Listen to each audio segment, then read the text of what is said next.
Well, good evening, everyone. If you'll turn to Joshua 8, we'll be dwelling in that chapter this evening. I promise you I didn't get with Jonathan on our topics this evening, but Jonathan, your thoughts go right into some of my early thoughts in this lesson, so I really appreciate that. I appreciate you sharing those thoughts tonight. Just a reminder that the last two chapters, we've talked about this subject of AI. I say last two chapters.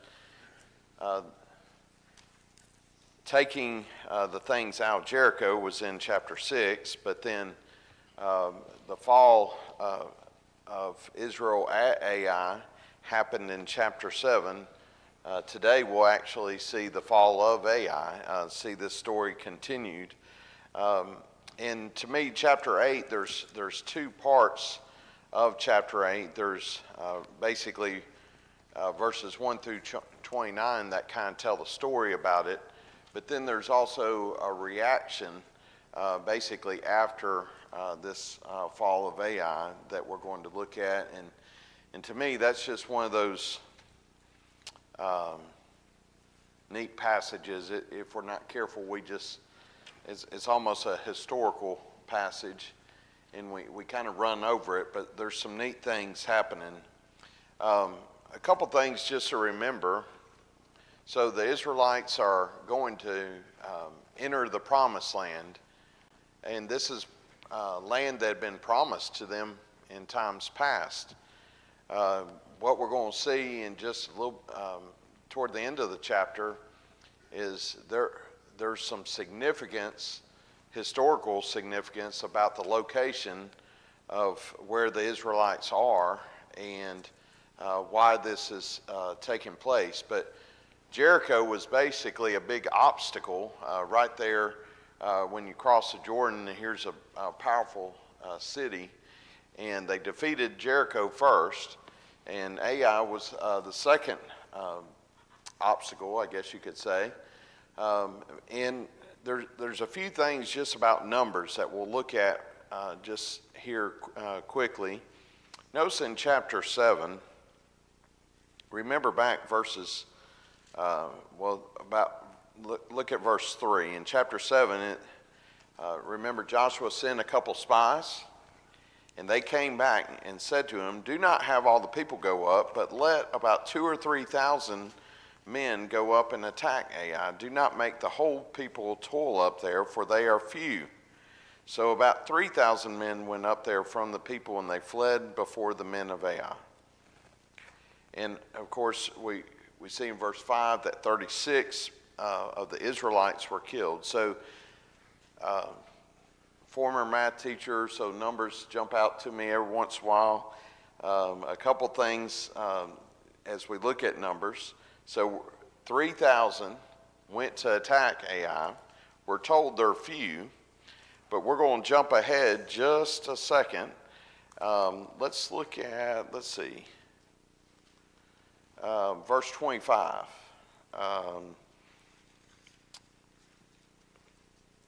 Spoiler alert, I'm going to tell you that Ai is about to get destroyed here. But notice verse 25, and all who fell that day, both men and women, were 12,000, all the people of Ai. So this whole city was 12,000.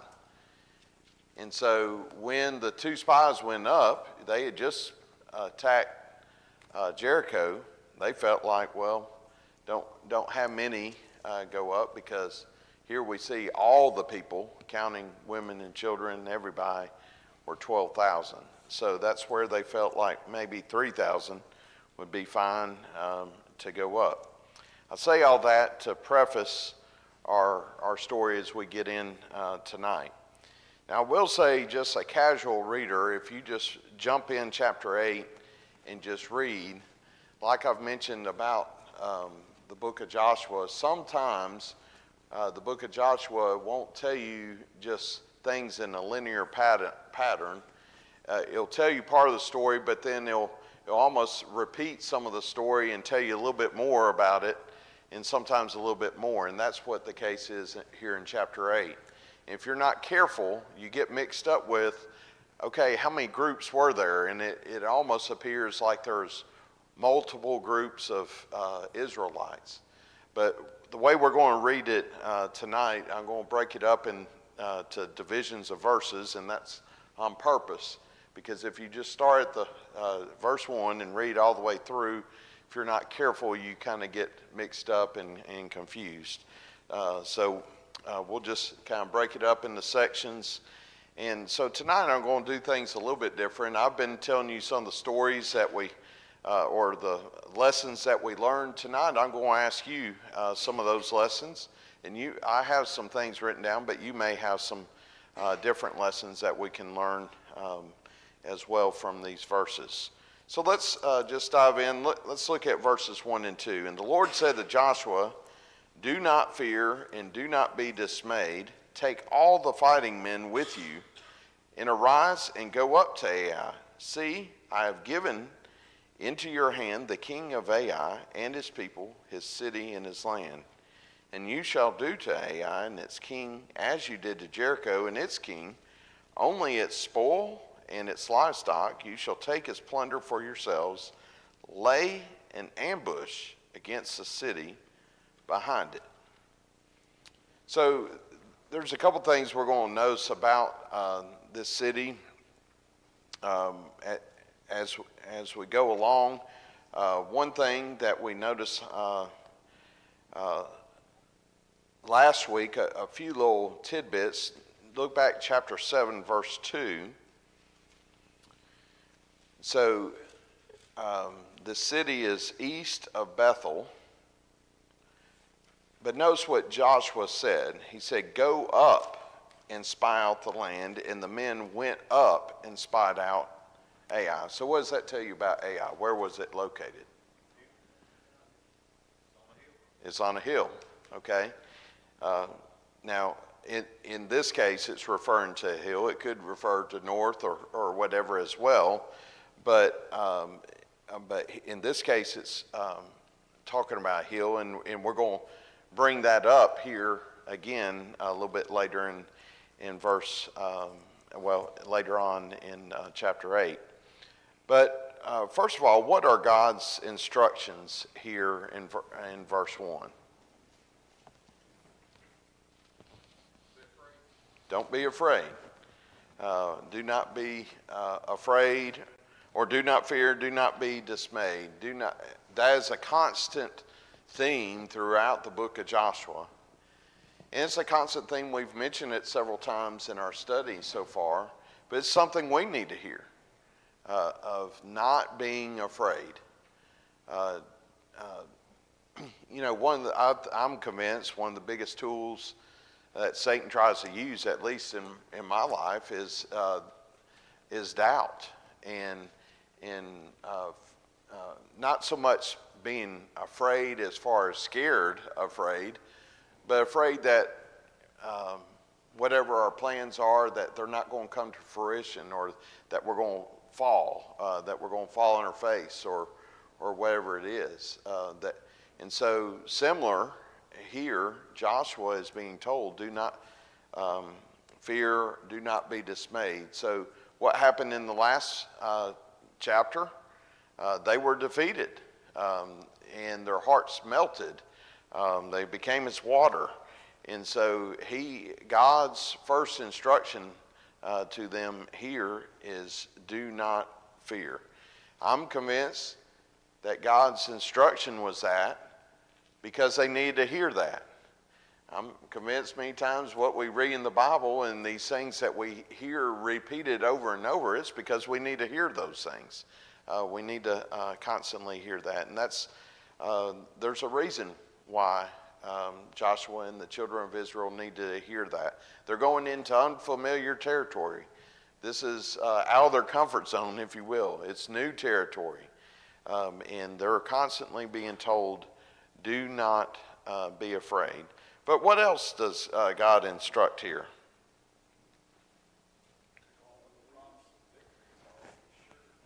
Okay. Promise of victories assured, but they're told to take all the warriors, take all the fighting men. Now, my mind goes a little ways. Some of you former military guys, what would classify as a fighting man? Like, what was Joshua to do here if he's supposed to take all the fighting men?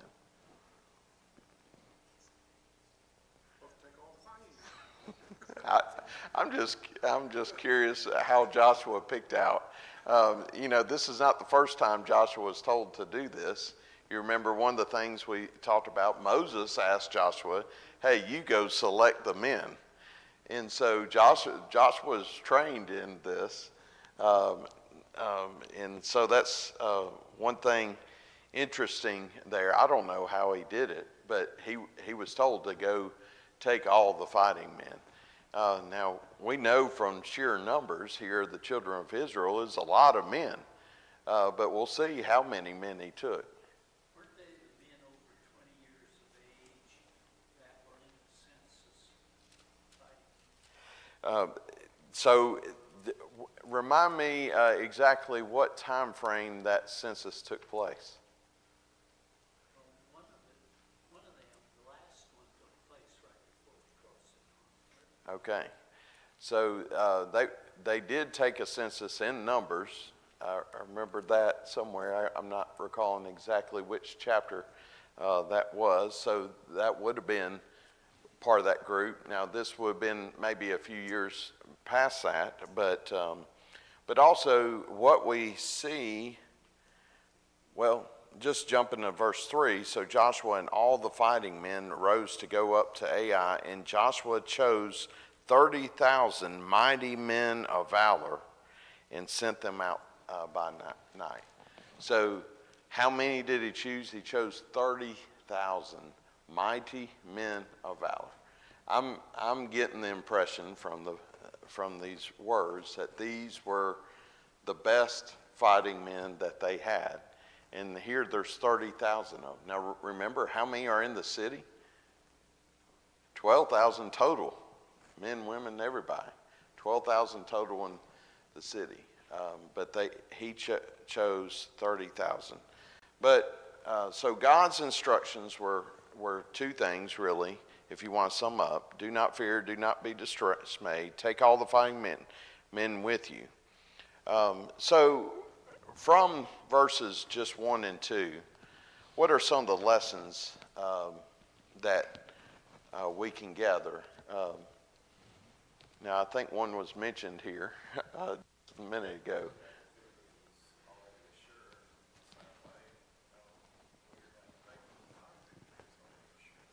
So that's one of the clear lessons that just jumps off the page that we should realize, is that God is telling them, do not be afraid, do not fear. See, I have given into your hand.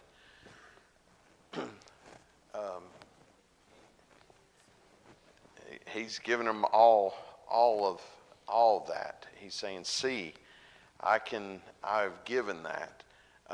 So that's interesting that God told him that, and that's that confidence. But to that point, that's the same confidence we've been told, that the victory is ours. The battle has been fought. We know who's going to win. We just need to make sure we're one of those fighting men. We're on the right side there. What other lessons can we learn here? I think we learned that the method is different. For us to assume that the method will always be the same is false. Okay. So sometimes the method needs to change, and if the one method is not working, sometimes we need to change. That's similar to my thought on basically what Jonathan was saying about use the tools there in your bag. Use all those tools, and if this tool didn't work, if the whisk wasn't working, then use that. God tells them this time a specific tool. It's interesting, in chapter 7, we don't see a conversation with God prior to it. we don't see that conversation. This time we see that conversation with God prior to the battle. What else? Just like in Jericho, when God said, I've given you Jericho, he turned around and gave detailed instructions about how to get it. He does the same thing here. He says, I've given you Ai, now you can ambush. All right. And to Chuck's point, he's done that with us too, hasn't he? But it is interesting. He tells them the actual military strategy to use. And what is that? Ambush. He tells them, I want you to set up an ambush. And that's what he's doing. I saw another hand. Yes? The phrase he uses, valiant warriors, would indicate that it's proven. Okay. Proven. Okay. Previously, when they the soldiers, they picked a small amount. They didn't use everything they had. And here he says, take all soldiers. And, when you think about us being soldiers of God, armor, light of God, sword of God, and all that, so everybody has a role, everybody has a part. And when they try to do it with just part of it, failed. Okay.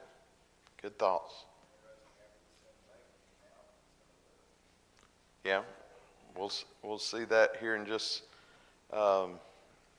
Yes, he does tell them that in verse 2, that you can take that as plunder. My thought on that, I mentioned this with Jericho, is that Jericho was the first fruits. It was the first that they entered the land. He tells them specific instruction on the people, but the plunder they can take for themselves here. All right, let's look at verses. Well, we've already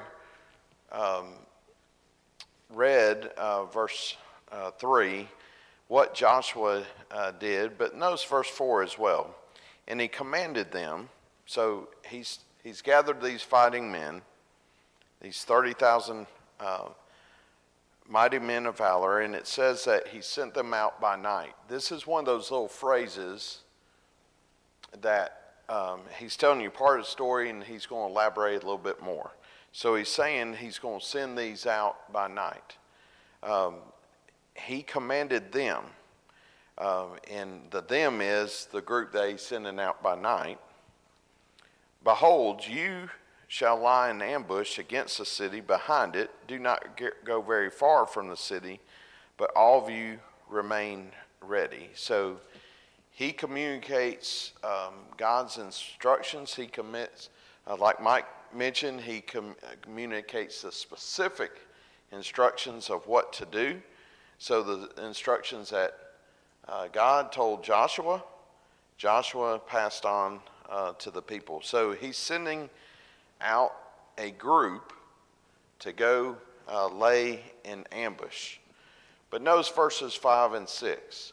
And I and all the people who are with me will approach the city, and when they come out against us, just as before, we shall flee before them. And they will come out after us until we have drawn them away from the city, for they will say, they are fleeing from us just as before, so we will flee before them. So while he has all the soldiers together, he's taking part of them. We're going to see in just a minute how many of them, but he's telling a group of them, you're going to go out. I'm going to send you through the night. You're going to go out and ambush. You're going to go behind the city. You remain ready. But notice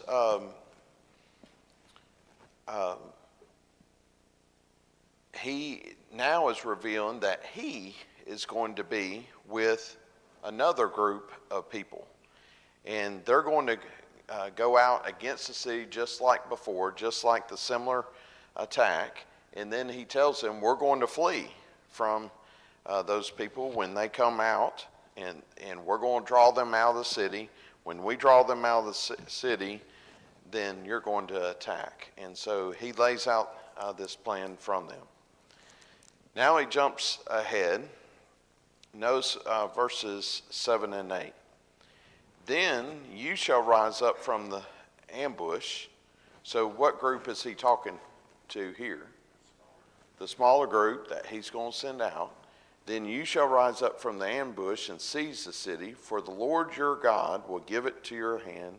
And soon as you have taken the city, you shall set the city on fire. You shall do according to the word of the Lord. See, I have commanded you. So again, here, what was commanded?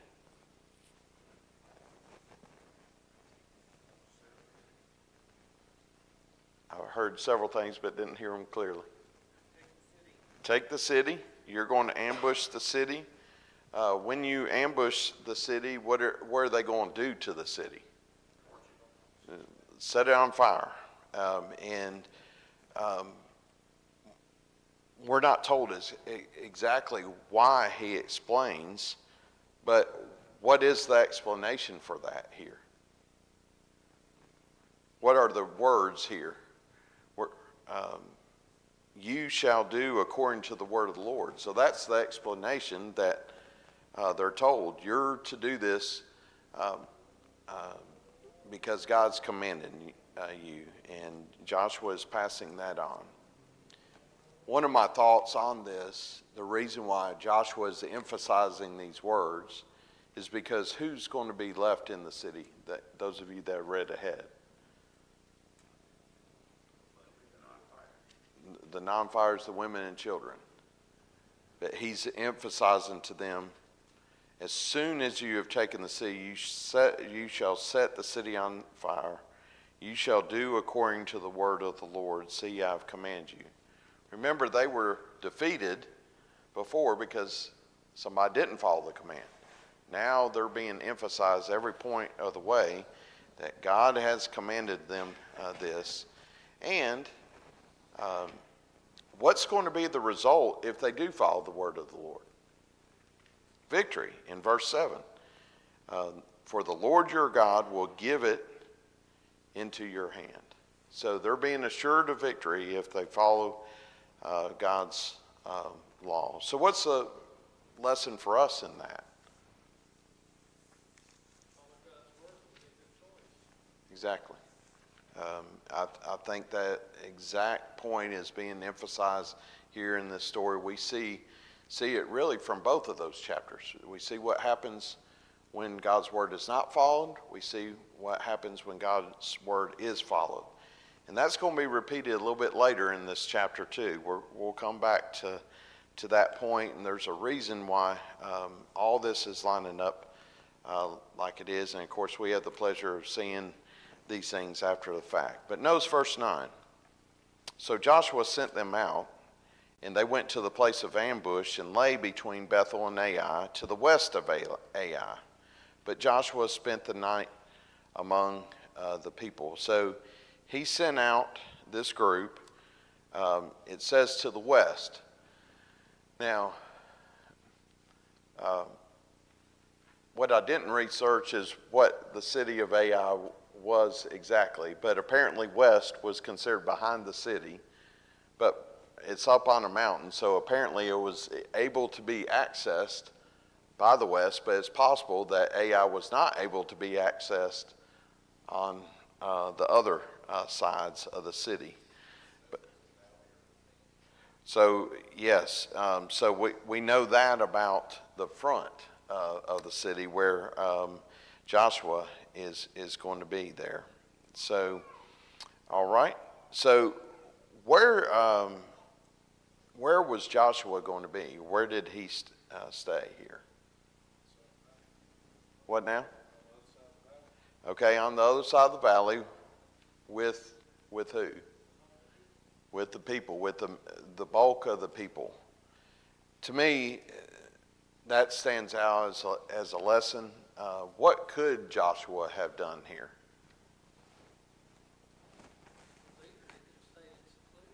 Okay. He could have been in safety with the bulk of the people, not with the fighting men. He was there, and not only that, he spent the night with the bulk of the fighters. So we're going to see in just a moment how many and all that.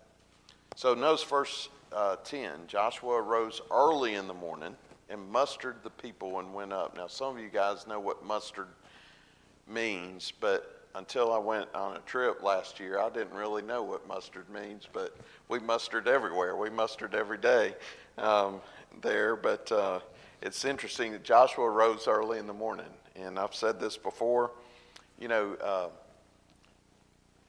Hiram, when he was doing his sermon Sunday, it said the same thing about Abraham. I don't know if they set the rooster back a little bit earlier or what they did to rise early in the morning, but it's just interesting that the Bible points that out. Abraham rose early in the morning, that time when he's going to take his son. And we've seen this before about Joshua, before they were going across the Jordan River. We see this here. They've sent them out by night, but Joshua arose early in the morning here and mustered the people and went up. Now, we know we have fighting men. We know Joshua was there, but there's another group of people that's there too. Who is that? The elders of Israel. To me, I was actually listening to this passage driving in this evening, and that jumped out to me. That's actually, I guess, a third category of people that were there, and to me that says a lot, just like it says a lot about Joshua. Again, could the elders of Israel have been in safety with the rest of the people? But this was a significant event. They had defeated Jericho. Now they've been defeated themselves and lost families, lost 36 men. They had this shocking event where they figure out that there's sin in the camp and they've had to destroy this family. And what's happened after that? Here you see Joshua and the elders of Israel with the soldiers. They're spending the night there. They're there, right there on this against Ai. To me, that teaches a lot of lessons to us. So, again, we broke up some of these verses on purpose. Notice verse 11 through 13 here. And all the fighting men who were with him, this is Joshua, went up and drew near before the city and encamped on the north side of Ai, with a ravine between them and Ai. So, again, now we see why they're talking about going up to Ai.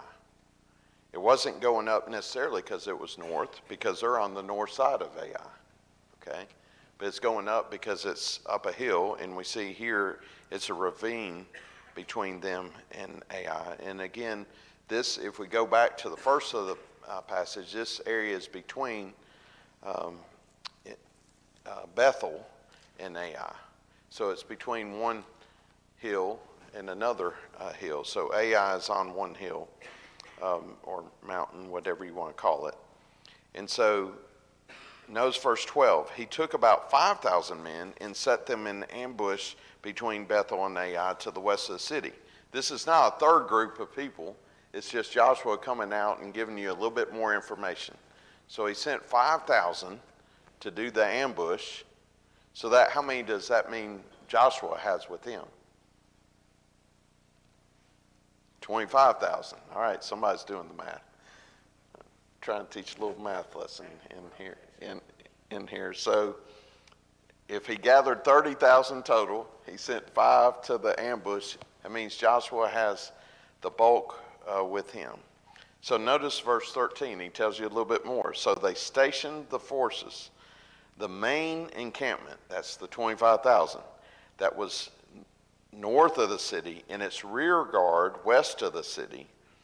But Joshua spent that night in the valley, basically where the ravine was. So now we have all this set up. Let's dive in and see what happens. Verse 14 and 15. As soon as the king of Ai saw this, he and all his people, the men of the city, hurried and went out early to the appointed place toward the Arabah to meet Israel in battle, but he did not know that there was an ambush against him behind the city. Joshua and all Israel pretended to be beaten before them and fled in the direction of the wilderness. Continuing on. So all the people who were in the city were called together to pursue them.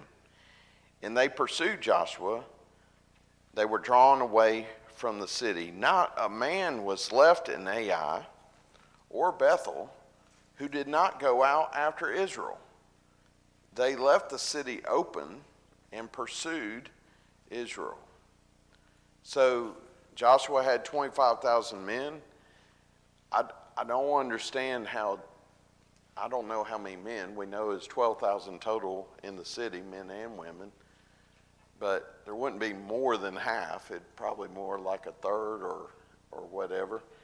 But how they just get excited. But they had defeated Israel before, and here they go out chasing them again, and not a single man was left there. So let's notice what happens, verse 18 to 20. Then the Lord said to Joshua, "Stretch out the javelin that is in your hand toward Ai, for I will give it into your hand." And Joshua stretched out the javelin that was in his hand toward the city. Now, what's significant about that, or interesting about that, is apparently this was positioned in such a way that the men in ambush that were watching and that were ready, they could see Joshua's javelin. Apparently that's what they could see. And Joshua stretched this out. Notice verse 19, and the men in the ambush rose quickly out of their place, and as soon as he had stretched out his hand, they ran and entered the city and captured it, and they hurried to set the city on fire.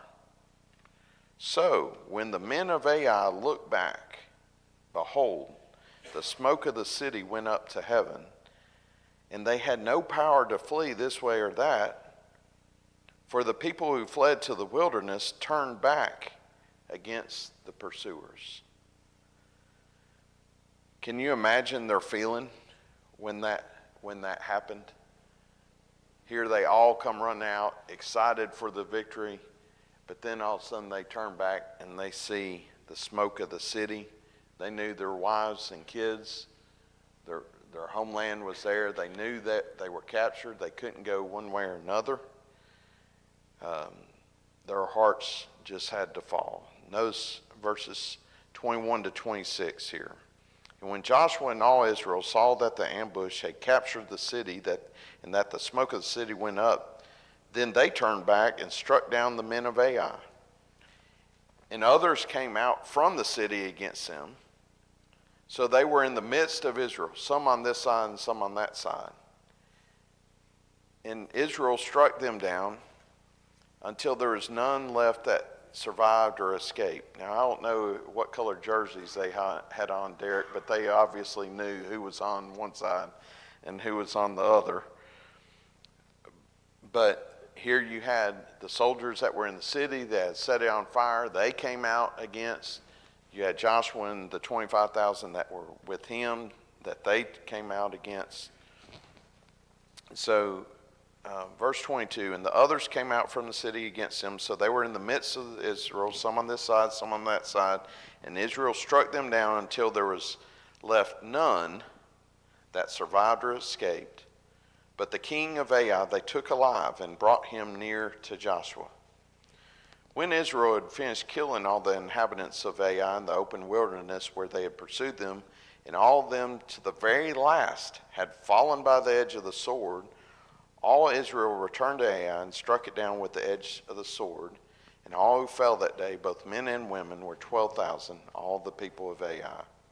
But Joshua did not draw back his hand, with which he stretched out the javelin, until he had devoted all the inhabitants to destruction. Just continuing on, only the livestock and the spoil of that city Israel took as their plunder, according to the word of the Lord they commanded Joshua. So Joshua burned Ai, and made it forever a heap of ruins, as it is to this day. And he hanged the king of Ai on a tree till evening. And at sunset, Joshua commanded that they took his body down from the tree and threw at the entrance of the city and raised over it a great heap of stones, which stands there to this day. So they killed all the people, but then were able to plunder the city and of what was left. We know they took the livestock and the spoil of the city. We're going to see some of what they did with the livestock here in just a moment. But then they burned everything, hung the king on a tree till evening. What lessons about all that do you see?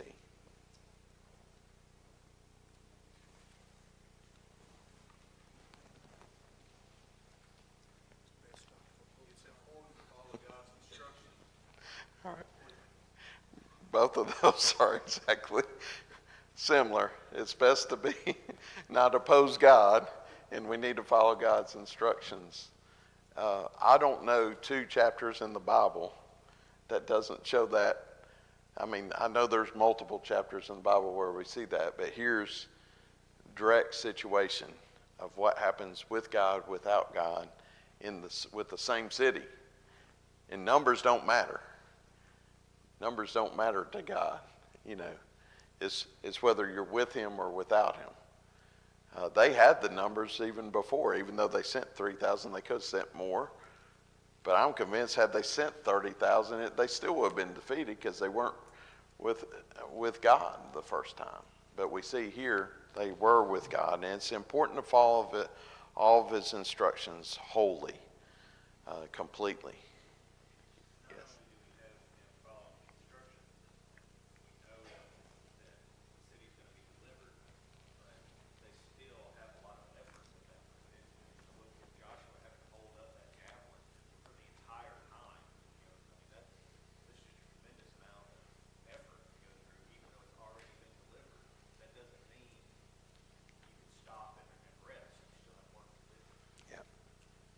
Exactly.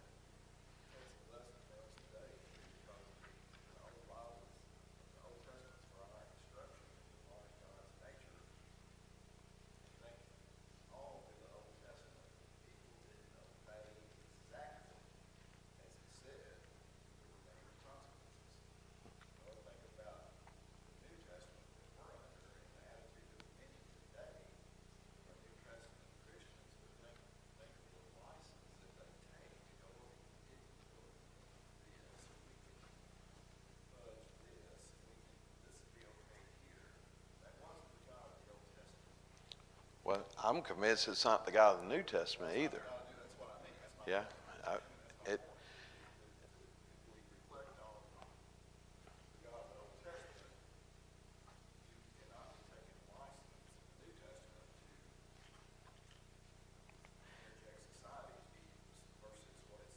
the difference in the Old Covenant and the New Covenant is how we ended last week, your comment. And that the difference is Jesus. But his instructions and his seriousness about his commands and his expectations are still the same. They may be different commands, how to worship and those kind of things, but his emphasis on promises and following through what he means are still the same. Mike? On a more serious note, Joshua took the elderly men with him because he knew you don't mess with old men.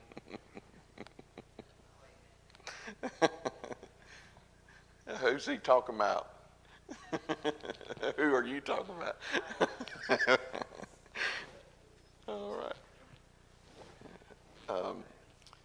Yes. I think also it's necessary for us to purge the sin out of our lives, just like they had to purge the sin out Exactly. before they could be blessed.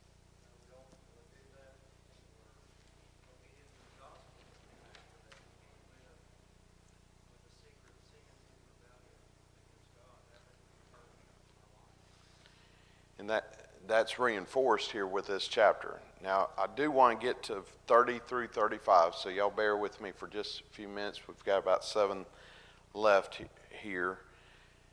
Let's read this. Notice what happens after. So we know they went up to Ai. They're defeated because there's sin in the camp, like Stephen mentioned. They purged that sin in the camp. Now they go up to Ai and they're victorious. But let's notice what happens after. At that time, this is verse 30, Joshua built an altar to the Lord, the God of Israel, on Mount Ebal. Just as Moses, the servant of the Lord, had commanded the people of Israel, as is written in the book of the law of Moses, an altar of uncut stones, upon which no man has welded an iron tool. And they offered on it burnt offerings to the Lord and sacrificed peace offerings. And there in the presence of the people, he wrote on the stones a copy of the law of Moses, which he had written. Let me just hit pause. So what does Joshua do right after? He worships God. Basically, after a victory, what does he do? He gives thanks to the one who provided that victory. But notice some of the things he does. Verse 32, he writes on the stones a copy of the law of Moses, which he had written. Notice verse 33 through 35. And all Israel, sojourner as well as native born, with their elders and officers and their judges, stood on opposite sides of the ark before the Levitical priests who carried the ark of the covenant of the Lord, half of them in front of Mount Gerizim, and half of them in front of Mount Ebal, just as Moses, the servant of the Lord, had commanded at the first to bless the people of Israel. And afterward, he read all the words of the law, the blessing and the curse, according to all that is written in the book of the law. There is not a word of all that Moses commanded that Joshua did not read before all the assembly of Israel, and the women and the little ones and the sojourners who lived among them. So let me jump ahead real quick here. So I tried to find a better picture of Mount Gerizim and Mount Ebal.